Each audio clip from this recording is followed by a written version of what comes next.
안녕하세요. 오늘도 사연살롱을 찾아주셔서 감사합니다. 결혼 25년 차 여성이에요. 부모가 죽으면 땅에 묻고 자식이 죽으면 가슴에 묻는다죠. 제게는 가슴에 묻은 딸이 하나 있어요. 벌써 15년도 더 지난 일이네요. 선천적으로 심장이 약했던 딸아이는 8살이 되던 해 초등학교 입학식을 일주일 남기고 세상을 떠났어요. 학교에 메고 갈 책가방도 사놓고 실내화랑 공책도 다 사놓았는데 아무것도 써보지 못한 채 허망하게 가버린 딸이 그리워 한동안 딸아이 방을 치우지 못했어요. 밤마다 딸의 방에 들어가 아이가 입던 옷과 인형을 끌어안고 울다 지쳐 잠드는 날이 이어졌어요. 온몸에 피가 다 빠져나간 것처럼 힘없이 넋을 놓고 있었어요. 친정 부모님과 형제들이 찾아와 그런 저를 어르고 달래기에 바빴어요. 그때 가족들을 통해 가장 많이 들었던 말이 산 사람은 살아야 한다는 말이었어요. 저는 그 말이 진저리 치게 싫었어요. 마치 나와 내 딸을 갈라놓는 것 같았거든요. 살아있는 나는 죽은 딸과 연을 끊고 살아야 한다는 말처럼 들렸으니까요. 날 좀 내버려둬. 제발 날 좀 가만두란 말이야. 난 아직 우리 지은이를 못 보내겠어. 금방이라도 현관문을 열고 달려 들어올 것 같은데 왜 나보고 잊으라는 거야? 왜 나랑 지은이를 갈라놓으려는 거냐고. 미친년처럼 소리치고 죽기를 각오한 사람처럼 아무것도 먹지 않았어요. 하루는 시어머니가 손이 동서와 함께 찾아와 제게 그러더군요. 애미야, 자식 잃은 너한테 이런 말하기 뭐하지만 내 더는 못 참겠어서 오늘은 한마디 해야겠다. 너만 자식을 잃었니? 내 아들도 생떼 같은 자식을 잃었어. 그러고도 살겠다고 아등바등하는데 넌 어쩜 너밖에 모르니? 네 눈에 남편이랑 어린 아들은 보이지도 않니? 집 꼴을 봐라. 냉장고는 텅텅 비어있고 세탁기엔 빨래가 가득한데 넌 언제까지 자리 보존하고 있을 생각이냐? 네 아픔만 생각 말고 네 처지도 생각해. 동서, 어머님 말씀이 서운하게 들릴지는 모르지만 틀릴 말씀은 아니야. 지은이 잃은 건 우리도 안타깝지. 그치만 어쩌겠어. 떠난 사람은 떠난 사람이고 서방님이랑 지훈이 생각도 좀 해야지. 그땐 그 말이 귀에 들어오지 않았어요. 그저 귀찮은 불청객의 투정 같았으니까요. 시어머니와 손이 동서가 가고도 저는 침대에 그대로 누워 있었어요. 그저 잠만 자고 싶더라고요. 꿈에서라도 우리 예쁜 딸을 한번 볼 수 있을까 하는 기대 때문이었던 것도 같아요. 그때는 정말이지 온 세상의 슬픔을 나 혼자 떠안는 것만 같았어요. 남편도 6살짜리 아들도 제게는 버겁게만 느껴졌죠. 하루하루를 산송장처럼 겨우 숨만 쉬고 누워있는 저를 일으킨 건 바로 제 어린 아들이었어요. 아직은 너무 어려서 누나의 죽음을 실감하지 못했던 아들은 며칠째 갈아입지 않아 꼬질꼬질한 내복 차림으로 제 손을 잡아당겼어요. 엄마, 누나는 언제 와? 5밤 자면 와? 아니면 10밤? 아들 녀석 말처럼 5밤, 아니 10밤만 지나면 아무 일도 없었던 것처럼 우리 딸이 내 품으로 돌아올 수만 있다면 얼마나 좋을까 하는 생각이 들더군요. 아니, 이제 누나는 안 와. 누나는 아주 멀리 갔거든. 그제야 아들 녀석은 멀리 떠났다는 누나가 세상 그리웠는지 그 큰 눈이 그렁그렁해지더군요. 제 누나와 닮은 아들 녀석의 눈을 보자 나도 모르게 울음이 터졌어요. 제가 울자 아들 녀석도 기다렸다는 듯 울음을 터뜨리더군요. 그렇게 우리 모자는 부둥켜 안고 한참을 울었어요. 내 품에 안긴 조그맣고 어린 내 아들마저 내 품에서 달아나 버릴까봐 겁이 나 양팔에 힘을 잔뜩 준 채 말이죠. 그렇게 한바탕 울고 나니 배에서 꼬르륵 소리가 나더군요. 마치 살라는 신호 같았어요. 어떻게든 살아내라는 무언의 메시지처럼 말이죠. 배가 고픈 건 제 아들 녀석도 마찬가지였나 봐요. 제가 오랜만에 주방으로 나가자 아들 녀석은 그동안 먹고 싶었던 것들을 하나하나 나열하며 제 옆을 알짱거리더군요. 우리 아들이 가장 좋아하는 곰돌이 오므라이스를 만들어주자 아들은 그 작은 입을 오물거리며 순식간에 그릇을 싹 비웠어요. 평소엔 그리도 밥투정을 하던 아이가 처음으로 온전히 그릇을 비우자 반가운 마음보다는 미안한 마음이 앞섰어요. 이 어린 게 얼마나 배가 고팠으면. 그동안 몸져 누운 엄마를 생각해 과자랑 초콜릿으로 배를 채웠을 아들을 생각하니 가슴이 미어지는 것 같았어요. 엄마를 기쁘게 해주려고 싹 비운 그릇을 보이며 자랑하는 아들을 보며 결심을 했어요. 살아야겠다라고요. 죽은 자식은 마음에 묻고 산 자식을 위해 엄마로 살아야겠다고요. 밀린 빨래와 집 청소를 하고 아들과 함께 마트에 장을 보러 갔어요. 방 안에 들어앉아 웅크리고 있을 때는 온 세상이 우울하게만 보였는데 막상 나와보니 아무 일도 없는 것처럼 멀쩡히 돌아가더군요. 야속한 마음도 있었지만 한편으로는 다행이다 싶었어요. 저도 사람들 틈을 비집고 들어가 아무렇지 않은 듯 살 수 있을 것 같았거든요. 그렇게 저는 예전의 일상으로 돌아왔어요. 아침 일찍 일어나 밥을 짓고 어린 아들의 유치원 등하원을 시키고 주부로서 착실히 살아냈죠.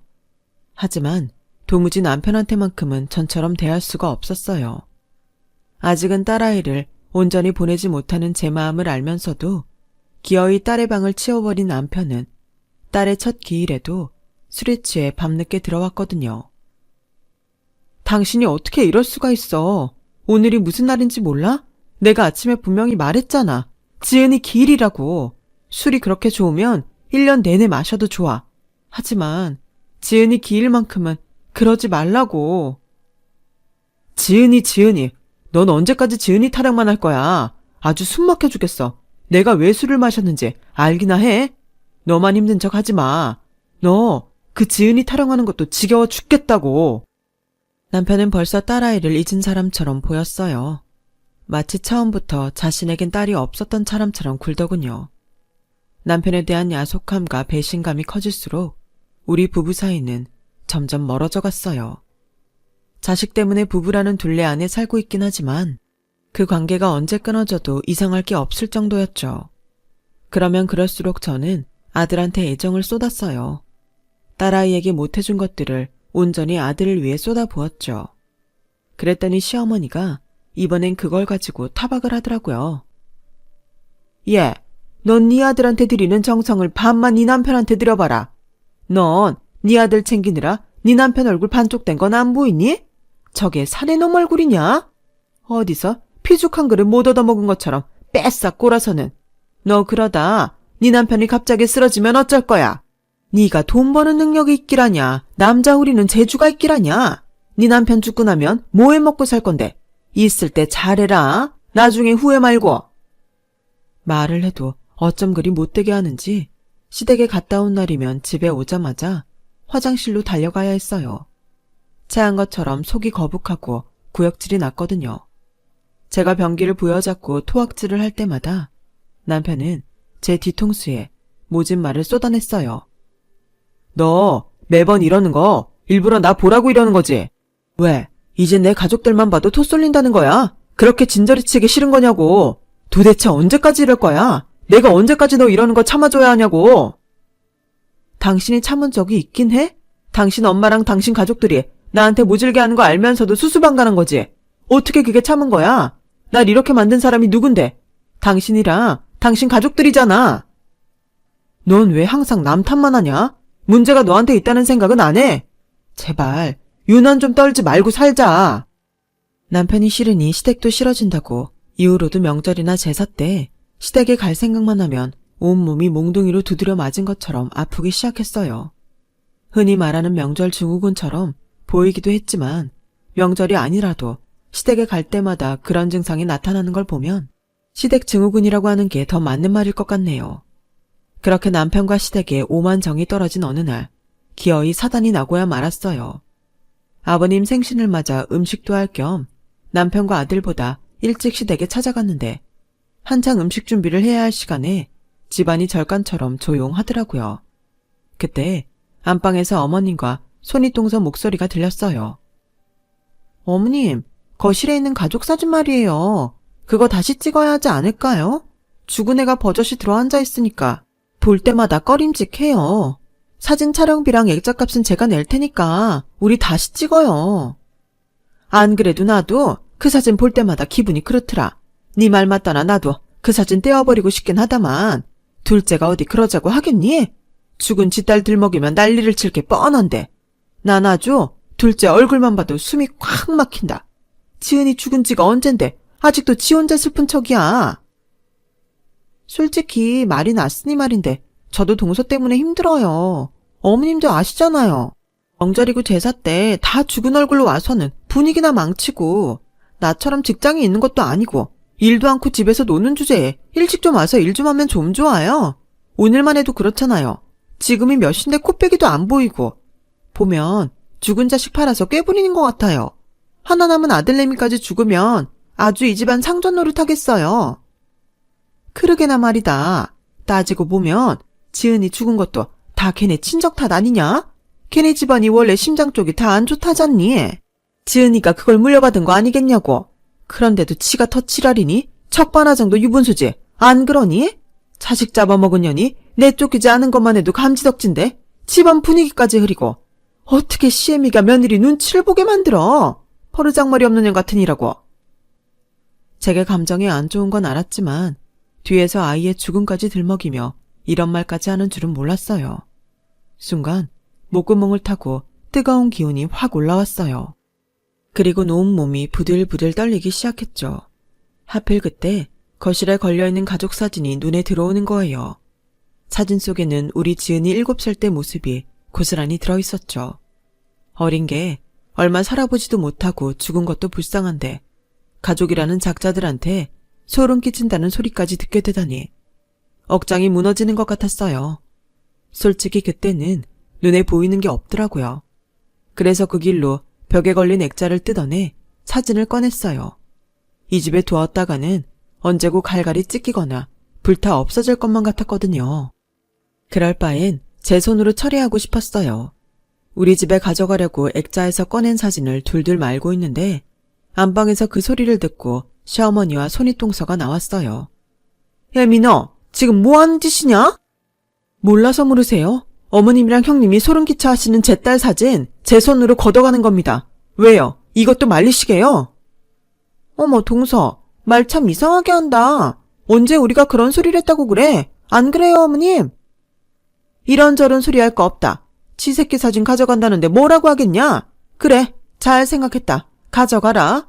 근데 말이다. 혹시 그 사진을 니네 집에다 걸 생각은 아니지? 그런 생각이라면 꿈도 꾸지 마라. 죽은 사람 사진 집에 거는 거 아니야. 괜히 내 아들 마음 흔들지 말고 가져가려거든 눈에 안 띄게 창고에 넣어둬라. 왜요? 우리 지은이가 뭘 잘못했다고 사진마저 창고에 숨겨요? 도대체 어머님이 뭔데 죽은 애 사진도 마음대로 못 걸게 하시냐고요? 어머님 자식이라면 그러시겠어요? 말씀해 보세요. 서운한 마음에 어머님께 악을 쓰며 대들었어요. 그랬더니 어머님이 제 뺨을 치시는 거예요. 이게 아주 보자보자니까 시애미 머리 끝까지 오리려고 들어. 어디서 파락파락 떼들어? 네가 네 새끼 잡아먹어 놓고 어디 와서 행패냐고. 네가 그러니까 내 아들이 마음 못 잡고 밖으로 도는 거야. 집구석에 정을 붙일 수 있어야 집에 가고 싶지. 너 내가 분명히 말하는데 한 번만 더 내 앞에서 고개 빳빳이 들고 대들면 그때 니들 이혼시킬 줄 알아.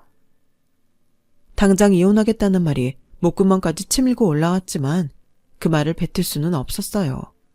제게는 키워야 할 아들이 있었으니까요. 제가 지금 이혼을 하면 아이를 뺏길 수도 있고 무엇보다 경제적인 능력이 없어서 온전히 아들을 키워낼 자신이 없었거든요. 그렇다고 이 집에서 매번 자식 잡아먹은 년 취급을 받고 살 수도 없었어요. 그래서 앞으로는 시댁에 가지 않겠다고 선언했죠. 그랬더니 남편이 한숨을 푹 쉬며 그러더군요. 그래, 네 마음대로 해. 앞으로는 나랑 지훈이만 본가에 갈 테니까 당신은 그냥 집에 있어. 얼굴 마주치고 싸우는 것보다는 그게 낫겠지. 그렇게 저는 시댁에 발길을 끊고 살게 되었어요. 제가 시댁에 가지 않으니 남편 역시 제 친정에 발길을 끊게 되었고 명절이며 부모님 생신도 각자 챙기게 되었어요. 그랬더니 한 번은 시어머니가 찾아와 며느리 노릇도 안 하면서 언제까지 자기 아들 등골 빼먹고 살 거냐며 한 소리 하시더군요. 너도 양심이 있다면 네 구미에 맞는 것만 찾아 먹으면 안 되지. 며느리 노릇 하기 싫으면 아내 노릇이라도 똑바로 해. 내 새끼가 잠 못 자고 벌어오는 돈 집구석에서 맘 편히 쓸 생각 말고. 시어머니한테 집안일과 육아는 노동이 아닌 놀고 먹는 것일 뿐이었어요. 그 말에 동의하는 건 아니었지만 더는 싫은 소리 듣기 싫어서 반찬값이라도 벌어보려고 파트타임 일을 알아보았어요. 하지만 집안일과 초등학생 아들을 돌보며 할 수 있을 만큼 시간이 유동적인 일은 없더라고요.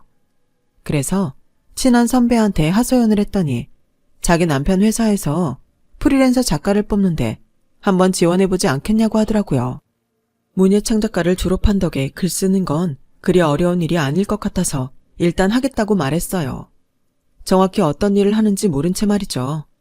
며칠 뒤 담당자로부터 연락을 받고 나가보니 대학 브로셔 제작에 필요한 취재 작가 일을 부탁하더라고요.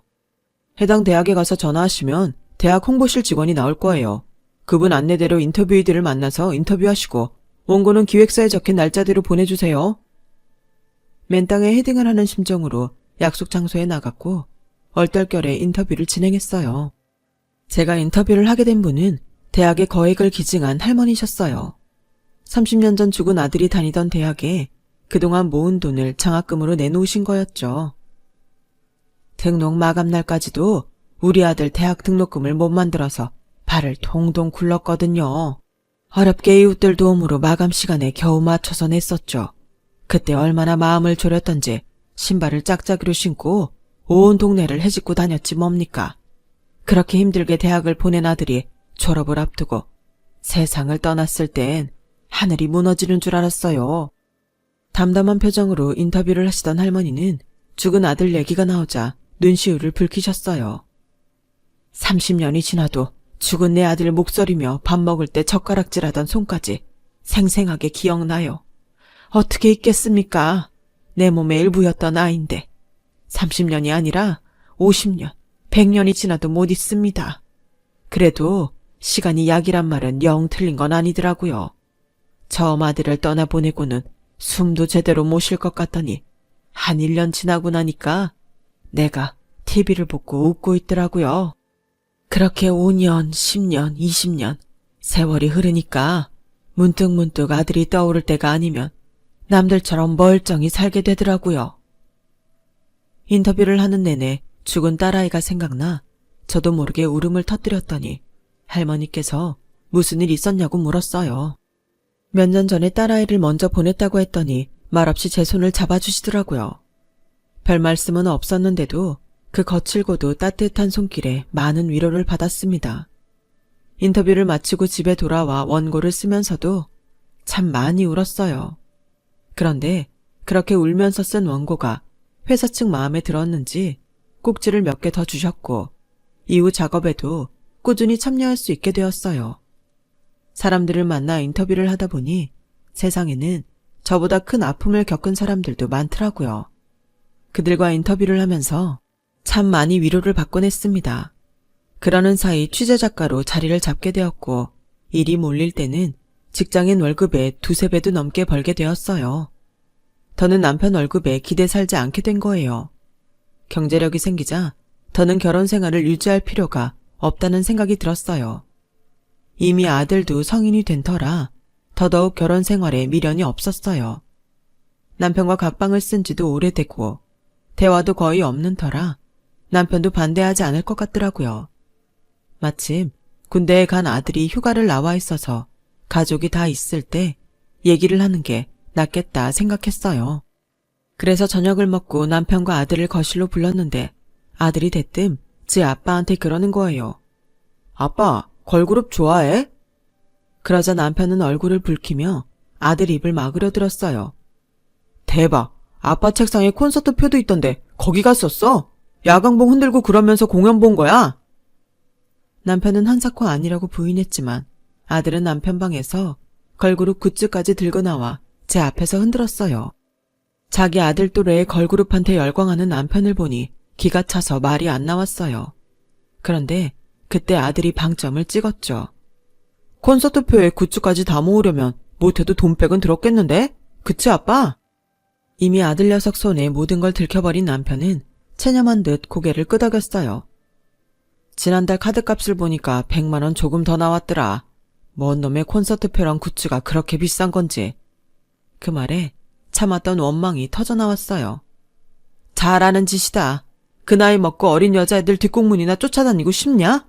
당신 딸 지은이 기일엔 꽃 한 번 안 사오는 사람이 남의 집 딸내미들한테는 돈빼기나 쓰고 아주 대단한 팬 나셨네. 남편은 말없이 긴 한숨만 쉬었어요. 그런데 남편 휴대폰을 만지작거리던 아들이 대뜸 이러는 거예요. 그러고 보니 이 걸그룹 리더가 누나랑 닮았네. 대박. 어릴 때 사진은 우리 누나랑 똑같아. 엄마, 이거 봐봐.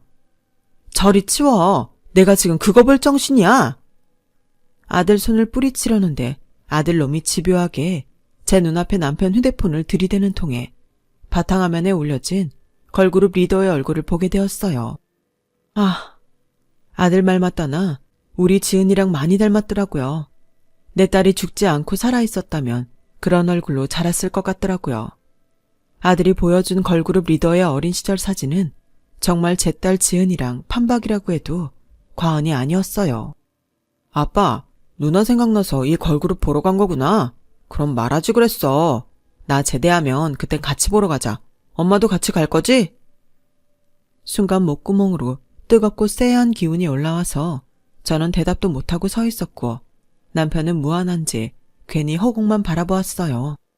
당신 정말 지은이 생각나서 콘서트장에 간 거야? 지은이 닮은 애 보려고? 그 말을 하는데 나도 모르게 눈물이 흘러내렸어요. 그동안 딸에 대한 그리움조차 없는 줄 알았던 남편이 얼마나 딸이 보고 싶었으면 닮은 아이라도 보려고 거길 갔을까 생각하니 가엾고 불쌍해서 참을 수가 없더라고요. 그 표를 구하겠다고 컴퓨터 앞에 앉아서 어린 애들을 상대로 노심초사했을 남편이 떠올라서 가슴이 먹먹했어요. 왜 진작 말하지 않았어? 난 당신이 우리 지은이 잊고 사는 줄 알았단 말이야. 그동안 내가 당신을 얼마나 원망했는지 알아? 그러자 남편이 눈시울을 붉히며 말했어요. 어떻게 부모가 자기 자식을 잊어. 지은이 태어나던 날 내가 얼마나 행복했는데. 태어나서 처음 아빠라고 나를 불러줬을 땐 세상을 다 가진 기분이었어. 회사에서 하루 종일 업무에 시달리고 돌아올 때도 현관에 들어서는 내 구두발 소리에 자다가도 달려나오던 우리 딸을 내가 어떻게 해줄 수 있냐고. 그래도 어쩌겠어. 자식 잃은 슬픔에 빠진 당신이랑 아직 한참은 더 자라야 할 지훈이가 있는데 나마저 슬픔에 빠져 지내면 누가 당신과 지훈이를 돌봐. 비록 사랑하는 내 딸은 못 지켰지만 그래도 아내랑 아들은 지켜야 하잖아. 난 가장이니까. 남편은 결국 가까스로 참고 있던 눈물을 쏟아냈어요. 살면서 처음 보는 남편의 눈물에 가슴이 무너져 내렸어요. 거친 두 손에 얼굴을 묻고 울먹이는 남편에게 다가가 제 품에 안아주었어요. 여보, 잘못했어. 난 나만 슬픈 줄 알았어. 내 슬픔에 취해서 당신 힘든 거 몰라줘서 미안해. 그날 우리 부부는 한참을 부둥켜 안고 울었어요. 그렇게 딸이 세상을 떠난 지 근 15년이 흐른 뒤에야 우리 부부는 화해를 할 수 있었고 온전히 딸을 보내줄 수 있었죠. 그 일이 있고 얼마 뒤 우리 집에는 정말 많은 게 달라졌어요. 우리 부부가 다시 한 방을 쓰게 된 것도 있지만 그보다 더 큰 변화는 저와 남편이 함께 걸그룹 공연을 보러 다니게 되었다는 거예요. 팬클럽에도 가입해서 크고 작은 공연과 행사 정보를 얻어가며 저희 딸을 닮은 걸그룹 리더의 덕후로서 덕질을 톡톡히 하고 있죠. 아들은 제대하면 자기도 같이 따라다니겠다고 하더군요. 그래서 요즘은 소원이 하나 생겼답니다. 제발 그 걸그룹이 해체하지 않고 10년이든 20년이든 승승장구하며 오래오래 활동해 주길 바란다는 거예요. 비온 뒤에 땅이 굳는다고 이제는 우리 부부도 단단한 부부애를 다져볼 생각입니다. 모르긴 해도 하늘에 있는 우리 딸아이가 이런 엄마 아빠의 변화를 누구보다 반가워할 것 같네요. 딸아이가 거기서 더 이상 걱정 말고 편안하게 웃으며 우리를 보고 있기를 바라봅니다. 지금까지 사연을 들어주셔서 감사합니다. 소중한 가족들과 항상 행복한 시간 보내시길 바랍니다. 여러분, 사연 댓글에 응원과 현명한 조언 부탁드려요. 좋아요와 구독은 저에게 큰 힘이 됩니다. 오늘도 좋은 일 가득하세요.